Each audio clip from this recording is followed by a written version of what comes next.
رسول اللہ وعلى آلہ واصحابہ یا سیدی یا حبیب اللہ الصلاۃ والسلام علیک یا شفیع المسلمین وعلى آلہ واصحابہ یا رحمۃ للعالمین۔ میں بیٹھے سوچ رہا تھا کہ میں کس موضوع کا انتخاب کروں جو آپ کے اس عشق و محبت کی ترجمانی کر سکے اور اس پرنور، پرسرور، پرکیف، پرفیض، روحانی، ایمانی، وجدانی محفل پاک میں میرے اور آپ کی گفتگو کا سبب بنے۔ تو بہت سے موضوعات نے میرے دل پہ دستک دی، لیکن میں نے جس موضوع کا انتخاب کیا وہ موضوع عشق ہے۔ چونکہ عاشقوں کی مجلس ہے تو میں نے یہی مناسب سمجھا کہ عشق کی بات کی جائے، لہٰذا اپنے اپنے کشکول دل کے کھولیں تاکہ جو جام عشق کے ہم نے حضرت صاحب سے لیے ہیں وہ آپ کے کشکول میں ڈالیں اور وہ جام آپ بھی پئیں اور اس جام کی برکت سے آپ کے دل کے اندر عشق مصطفیٰ کی کلی مہک اٹھے اور پھر وہ کلی کی مہک آپ کی روح کو بھی توانا کرے اور آپ کے جسم کو بھی توانا کرے، اور پھر جس گلی کوچے سے آپ گزریں وہاں بھی خوشبوئیں بکھیرتے جائیں اور لوگ یہ کہتے پھریں کہ لگتا ہے کہ رات کو اللہ والوں کی محفل سے ہو کے آئے۔ دوستان من، میری اور آپ کی آنکھوں کی ٹھنڈک، ہم سب کا سکون، چین، ہم سب کی راحت کہ جنہوں نے ہمارے دلوں کے اندر عشق مصطفیٰ کے دیے جلائے، کہ جنہوں نے یاد محبوب کی صورت میں ہم سب کی روحوں کو غذا مہیا کرنے کا اہتمام کیا، کہ جنہوں نے ہمیں وجدان کی کیفیت سے آشنا کیا۔ میرے اور آپ کے شیخ حضور خواجہ یعقوب مصطفیٰ علیہ رحمہ، یعقوب تو بہت ہیں، لاکھوں ہوں گے، کروڑوں ہوں گے، لیکن ہمارا یعقوب ایک ہی ہے، ہمارا یعقوب یک ہے۔ ہمارا یعقوب وہ ہے کہ جس نے اپنی نگاہ سے لاکھوں لوگوں کے دلوں میں عشق کی شمع روشن کی ہے۔ ہمارا یعقوب وہ ہے کہ جو خود بھی سرکار کے عشق میں جلتا ہے اور لوگوں کو بھی جلاتا ہے۔ ہمارا یعقوب وہ ہے کہ جو خود بھی سرکار کے عشق کے بازار کی گلیوں کے چکر لگاتا ہے اور ہمیں بھی لگواتا ہے۔ تو آپ فرماتے ہیں کہ محبت بھی عجب شے ہے، بلا دیتی ہے اغیارہ، فقط ایک کا بنا دے دے ملاوے دل ربا کے ساتھ۔ محبت چیز ہی ایسی ہے۔ وہ میں ایک جگہ پڑھ رہا تھا، کہتے ہیں کہ جو عاشق ہوتے ہیں نا، عاشق، اب میری دیکھیں ہماری کل کائنات کیا ہے، ہماری گاڑیاں، بیوی، بچے، والدین، یہ ہماری کل کائنات ہے، لیکن عاشق کی کل کائنات فقط اس کا یار ہوتا ہے۔ اسے اپنے یار کے سوا کوئی چیز دکھائی نہیں دیتی، اس کی کائنات مکمل ہی اپنے یار پہ ہوتی ہے، اپنے شہر پہ ہوتی ہے۔ تو جب یہ عشق ہوتا کیا ہے کہ عشق کے بازار میں وہ کہتے ہیں نا کہ عشق کے بازار میں جب یار کی آنکھوں سے آنکھیں ملے تو یہاں پھر دلوں کے سودے ہوتے ہیں، روحوں کے سودے ہوتے ہیں۔ عاشقوں کے سلطان مولانا جلال الدین رومی علیہ رحمۃ اللہ، آپ فرماتے ہیں کہ عشق کے 40 درجے ہیں، اور 40واں اور سب سے آخری درجہ یہ ہے کہ یار کے لیے اپنا سر کٹا دیا جائے۔ یہ عشق کا سب سے آخری درجہ۔ ہمارے حضرت صاحب نے بھی فرمایا نا کہ سر دیتے ہیں کہ یار ملیندہ سودا سستا جان، کہ اگر سر دے کے بھی یار مل جائے پھر بھی سودا کاٹے کا نہیں ہے، پھر بھی بڑا سستا سودا۔ دوستان من، اہلیان طریقت، میں نے نا بالکل مختصر سی گفتگو کرنی ہے کیونکہ ٹائم بھی کافی، ہمیں 11 بجے کا ٹائم دیا ہوا تھا، تو میرے خیال میں 10:40 ہو گئے ہیں، تو بس ایک ہی بات آپ کو عشق کی سنانی ہے تاکہ آپ کی بھی روح تازہ ہو، ہماری بھی روحیں تازہ ہو جائیں۔ حضرت نظام الدین اولیاء آپ جب حضرت اجمیر شریف جب حضرت بابا جی جب اجمیر شریف آئے نا، تو وہاں اجمیر شریف نا انہوں نے خیمہ لگایا تھا ایک۔ تو وہ خیمے میں نا، اس خیمے کے قریب سے ہندوؤں کا ایک بچہ روزانہ گزرتا تھا، تو اس نے جب بھی گزرنا، جب بھی دیکھنا کہ حضرت صاحب ان کی آنکھوں میں زاروں کو تار آنسو ہیں، آپ نے روتے رہنا، تو اس نے گھر جا کے روزانہ اپنی ماں سے پوچھنا کہ ماں جی، وہ مسلمانوں کا ایک بابا ہے، وہ ہر وقت روتا رہتا ہے۔ تو ماں نے کہنا کہ مجھے بیٹا کیا خبر، تم خود پوچھ لینا۔ تو اس کی ہمت نہ ہونی، روزانہ اس نے جب بھی وہاں سے گزرنا دیکھنا، تو انہوں نے حضرت صاحب نے روتے رہنا۔ تو ایک روز نا اس نے سوچا کہ آج جب میں جاؤں گا نا تو میں حضرت صاحب سے پوچھوں گا کہ آپ کیوں روتے ہیں اتنا۔ تو وہ اس نے نیت چونکہ کر لی تھی، تو وہ جب گزرا خیمے کے قریب سے، دیکھا حضرت صاحب پھر رو رہے ہیں، تو وہ اندر چلا گیا، جا کے پوچھا کہ آپ حضرت صاحب، جب بھی میں یہاں سے گزرتا ہوں آپ کو دیکھا آپ روتے رہتے ہیں، تو کیا ماجرا ہے آپ کے ساتھ؟ تو وہ فرمانے لگے کہ بیٹا میں نا یار کے عشق میں روتا ہوں، یار کی محبت میں روتا ہوں۔ تو وہ چونکہ اب بچہ تھا اور بچوں کے سوالات بھی اسی طرح کے ہوتے ہیں، وہ کہنے لگا کہ محبت میں بھی رویا جاتا ہے، عشق میں بھی رونا آتا ہے؟ مجھے تو تھا شاید کوئی تکلیف پہنچے، اذیت پہنچے، مار لگے تو پھر ہی رونا آتا ہے، یہ محبت میں کیسا رونا ہے؟ انہوں نے فرمایا کہ میں تجھے بتلا دیتا ہوں، لیکن اس کی 2 شرائط ہیں۔ وہ شرائط کیا ہیں جی؟ سب سے پہلے تو تجھے مسلمان ہونا پڑے گا، اور دوسری شرط یہ ہے کہ میرا بیعت ہونا پڑے گا، مرید ہونا پڑے گا۔ تو اس نے کہا کہ میں اپنی ماں سے پوچھ کے آتا ہوں، تو پھر آ کے آپ کو بتلاتا ہوں۔ گھر آیا تو وہ اب ماں کے پیچھے پڑ گیا۔ ماں نے کہا تو بڑا ضدی ہے، تو نے جان تو چھوڑ دی نہیں، تو جا جیسے کہتے ہیں ویسے کر لے۔ تو ماں نے سوچا بچے ابھی کیا کرے گا، چلا گیا حضرت صاحب کے پاس۔ آپ نے انہیں آمنہ کے لال کا کلمہ پڑھایا، پھر اپنے ہاتھ میں بیعت کیا۔ اب اس کی ڈیوٹی کیا لگائی انہوں نے؟ آپ نے فرمایا کہ تو نے صرف اتنا کام کرنا ہے، جو میں کروں گا وہی عمل تو نے کرنا ہے، مجھے تم نے کاپی کرنا ہے، فالو کرنا ہے، میری نقل اتارنی ہے۔ سمپل آپ کو پنجابی میں اگر کہوں تو اس نے کہا جی ٹھیک ہے۔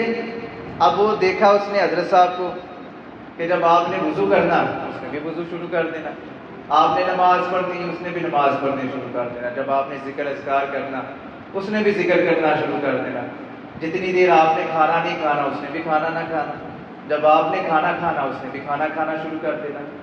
تو یہ سلسلہ چلتا رہا۔ تو غالباً 10 سے 12 دن گزرے نا، تو حضرت صاحب نے فرمایا کہ جا آج تجھے چھٹی ہے، اب اپنے گھر چلا جا، اپنی ماں سے اپنے دوستوں سے ملے آ۔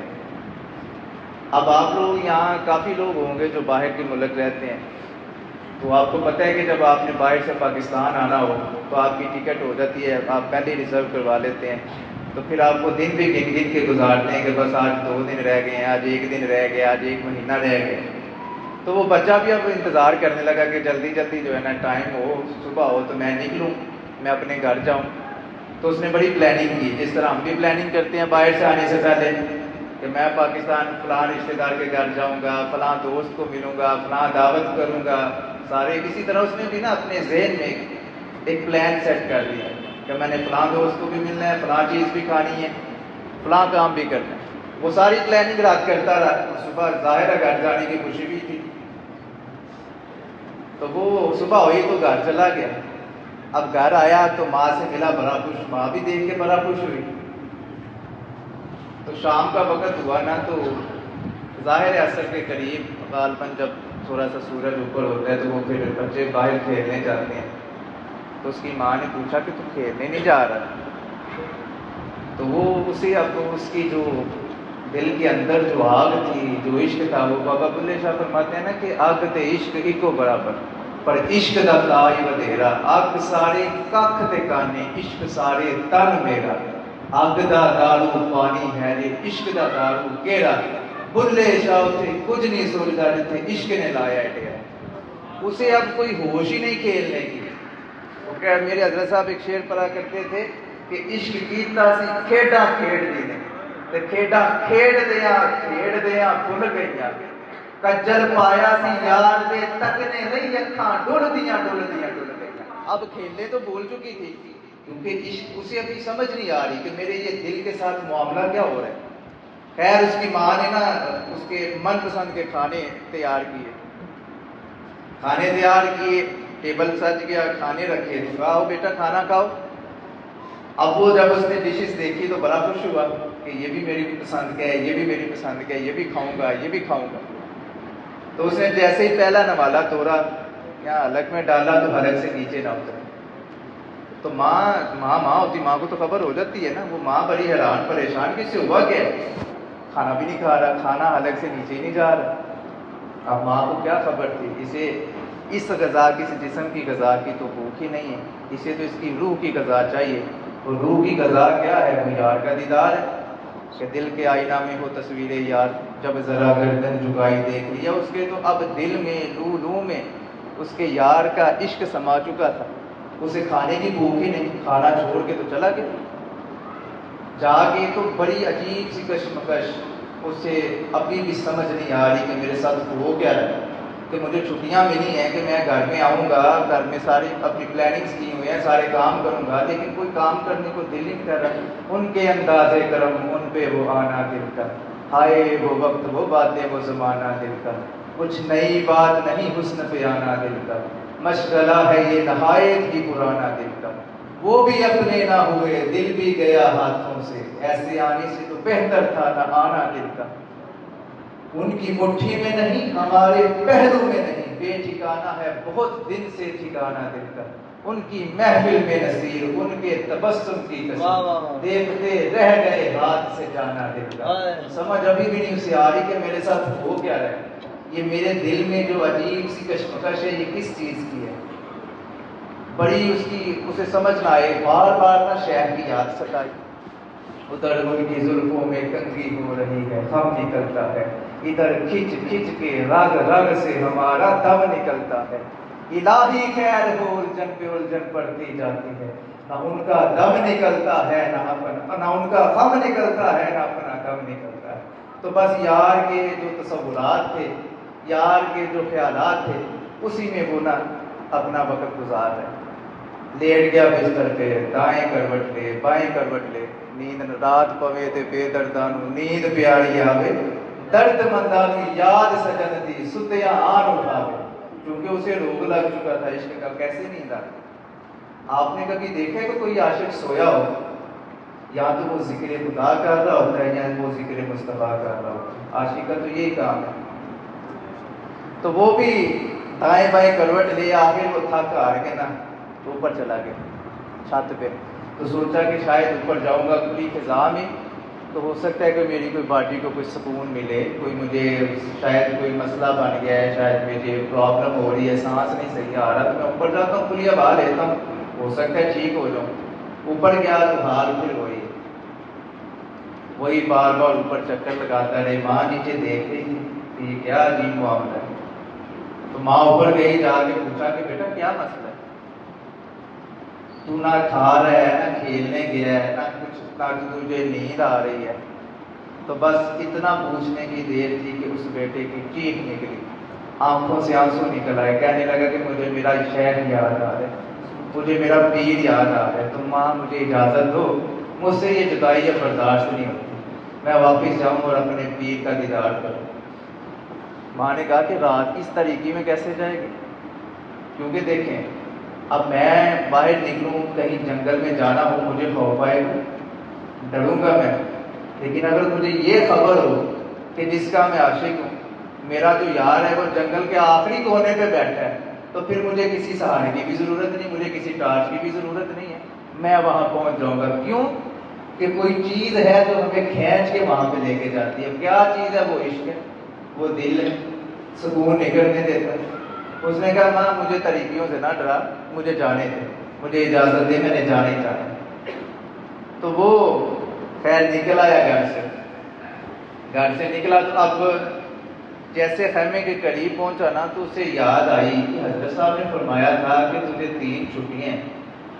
تو میں تو ایک دن بھی پورا نہیں گزار سکا، اور اگر اب میں اندر چلا گیا تو کہیں حضرت صاحب کے حکم کی بے ادبی نہ ہو جائے، تو یہ بے ادبی کا بھی خوف تھا، اور آنکھوں کو سرکار کی زیارت بھی چاہیے تھی، کیونکہ ٹھنڈ پڑنی تھی نا جب یار کو دیکھنا تھا۔ تو اس نے ایک نہ فیصلہ کیا اپنے من میں، عاشق بڑے سیانے ہوتے ہیں، یہ کوئی نہ کوئی راہ نکال لیتے ہیں دیدار کرنے کے لیے۔ آپ لوگوں نے خیمہ دیکھا ہوگا، وہ خیمے کا جو باہر پردہ ہوتا ہے نا، اس میں سپیس ہوتی ہے، اور اس طرح نا تھوڑی سی معمولی سی سپیس ہوتی ہے کہ جس سے اندر باہر آپ آسانی سے دکھ سکتے ہیں، آپ کو دیکھ سکتے ہیں۔ تو اس نے اپنے ذہن میں یہ فیصلہ کر لیا کہ یار میں حکم عدولی بھی نہیں کرتا، تو میں اپنی روح کو چین بھی دے دیتا ہوں، تو میں نا وہاں پہ دور کھڑے ہو کے نا، تو وہ جو سپیس ہے نا اس کے اندر سے اپنے یار کا مکھرا دیکھوں گا تو آ جاؤں گا۔ یہ اس نے پلاننگ کر لی۔ اب پلان کر کے تو چلا گیا، جیسے خیمے کے قریب پہنچا تو چھپ کے نا اس نے یوں ایک آنکھ سے نا سرکار کو دیکھ رہا ہے، سرکار بیٹھے اپنی مسجد پہ، تو انہوں نے بھی اب بچانی جانتے، جب اس کی نے ایسے آنکھ ملائی تو سرکار نے بھی چہرہ اٹھایا، انہوں نے بھی اپنی آنکھ ملائی، دونوں کی آنکھیں ملی، آنکھ سے آنکھ ملا کر میرا ایمان لیا، تو وہی شخص ہے میں نے پہچان لیا۔ تو جیسے ہی آنکھوں سے آنکھیں ملی نا تو سرکار نے فرمایا اندر آ جا۔ تو اندر آیا، تو اندر آ کے کوئی لمبی چوڑی بات نہیں کی، صرف اسے اتنا ہی کہا ہے کہ مجھے پتہ لگ گئی عشق سے کس طرح رویا جاتا ہے۔ تو عشق میں رونا ہر کسی کو نصیب نہیں ہوتا، تو یہ دعا کریں کہ اللہ ہمیں اپنے اور اپنے حبیب کے عشق میں رونا نصیب کرے۔ ایک بات ہمیشہ یاد رکھیے گا، آپ یہاں پہ گلاس ہو گئی، اس میں نجاست لگی ہو، غلاظت لگی ہو، تو کیا خیال ہے آپ کا؟ پانی پئیں گے اس میں؟ نہیں نہ پئیں گے، کیوں؟ عقل کام کرتی ہے نا، عقل کہے گی کہ نہیں نجس ہے، بدبو آ رہی ہے، بالکل عقل گوارا، ایون کہ تم کسی پاگل کو بھی دو نا، نیم پاگل کو بھی، وہ بھی نہیں پیے گا، اس کی بدبو آئے گی۔ جب ایک برتن ہے اس میں غلاظت لگی ہو تو اس میں تم پانی پینا پسند نہیں کرتے، تو جو یہ دل کا برتن ہے اس میں جب حسد، بغض، کینہ، نفرتوں، لالچ کی جو یہ برتن ہے اس میں نجاست لگی ہو تو کیا خیال ہے تمہارا، کیسے عشق اس میں سمائے گا؟ تو پہلے تو اس برتن کو صاف کرنا ہے نا، تو اس کی صفائی کا طریقہ کیا ہے کہ کسی اہل نظر کی نظر میں آؤ، ہو گیا منظور ہو جو چڑھیا نظری یار، کہ کسی یار کی نظری چڑھ جاؤ گے تو منظوری ہو جائے گی، تو پھر آپ اپنے یار کو بھی پالو گے، اپنے یار کو بھی مل جاؤ گے۔ تو اللہ والوں کی مجلس میں آ کے بیٹھنا، یہ یاد رکھیں یہ آپ کے دلوں کی صفائی کرتے ہیں، اور یہ کچھ نہ کچھ انسان یہاں سے لے کے جاتے ہیں، اور ہم نے کیا لے کے جانا ہے؟ ہم نے عشق مصطفیٰ کی خوشبو لے کے جانا ہے، ہم نے سرکار کا عشق لے کے جانا ہے محفل سے۔ کیسے لے کے جانا ہے؟ خالی نعرے سے نہیں کہ ہم نے نعرہ مار کے اپنے آپ کو عاشق ثابت کرنا ہے، نہیں، اپنے عمل سے اپنے آپ کو عاشق ثابت کرنا ہے، کہ آپ کا عمل ایسا ہو کہ آپ کو نعرہ لگانے کی ضرورت نہ پڑے، آپ کا عمل دیکھ کے لوگ کہیں گے یہ دیکھو آمنہ کے لال کا عاشق جا رہے ہیں۔ تو وہ سب سے بہتر طریقہ کیا ہے؟ نماز کی پابندی کرو۔ اچھا یار، اس سے بڑی محبت اور عشق کی دلیل کیا ہو سکتی ہے کہ سرکار فرماتے ہیں نماز میری آنکھوں کی ٹھنڈک ہے، تو جو شخص اپنے یار کی آنکھوں کو ٹھنڈ ہی نہ پہنچا سکے وہ کیسا عاشق ہے؟ نماز پہلے 5 وقت پڑھے، پھر تیرے یہ جو نعرے ہیں وہ بھی قبول ہو۔ اب بندہ بے عمل ہو، نہ اس نے کبھی نماز پڑھی ہو، نہ جناب والا کبھی درود و سلام کی کثرت کی ہو، اور گھر میں باپ کو گالیاں دے، ماں سے بدتمیزی کرے، اور باہر آ کے سرکار کے نعرے لگائے، تو کیا خیال ہے تیرا، سرکار وہ نعرے قبول کریں گے؟ تو پہلے اپنے عمل ٹھیک ہو، دل پر صفائی مانگدا اندر تے باہر دی، پہلے اندر باہر سے صاف ہو، جب تمہاری صفائی ہوگی پھر تیرا نعرہ بھی قبول ہوگا، پھر تیری عبادت بھی قبول ہوگی۔ اللہ میری اور آپ کی حاضری قبول فرمائے، اور یہ وعدہ کر کے اٹھنا ہے کہ ہم اللہ والوں کی مجلس سے جا رہے ہیں تو ہمارا آج عشق کا سبق یہی ہے کہ ہم نے سرکار کی نماز جو ہمیں سرکار نے بیان فرمایا ہے ہم نے نماز کی پابندی کرنی ہے انشاءاللہ۔ یہ سارے وعدہ کریں آپ انشاءاللہ، پنجگانہ نماز پڑھنی ہے آپ سے، تو میں کوئی لمبی چوڑے بات ہی نہیں کروا رہا یار، صرف نماز۔ ایک بات یاد رکھیں، میں آپ کو ایک آخری بات بتلانے لگوں نماز کے حوالے سے۔ کہ آپ صرف یہ سوچا کریں کہ میں دیکھیں مجھے کوئی بندہ پسند نہ ہو، میں اسے اپنے سامنے کھڑا نہیں کرتا، گوارا کروں گا میں کہ میرے سامنے کوئی کھڑا ہو جائے، میری کیا ہو گیا تمہیں تو خیریت ہے، کیا ہو گیا، بات سن رہے ہیں میری، یا آپ کو کسی سے نفرت ہو، گوارا کریں گے کہ آپ کے سامنے وہ کھڑا ہو؟ بالکل نہیں گوارا کریں۔ صرف یہ ذہن میں رکھیں کہ کون سا ہم سے بد عمل ایسا ہو گیا کہ اللہ چاہتے ہی نہیں ہے کہ ہم اللہ کے حضور کھڑے ہوں، صرف یہ سوچا کریں۔ تو اللہ سے توبہ کریں، معافی مانگیں اور نماز کی پابندی کریں۔ اللہ آپ سب کا آنا جانا مل بیٹھنا اپنی بارگاہ میں قبول فرمائے۔ یار زندہ صحبت باقی و آخر دعوانا صاحب زیادہ محمد حسن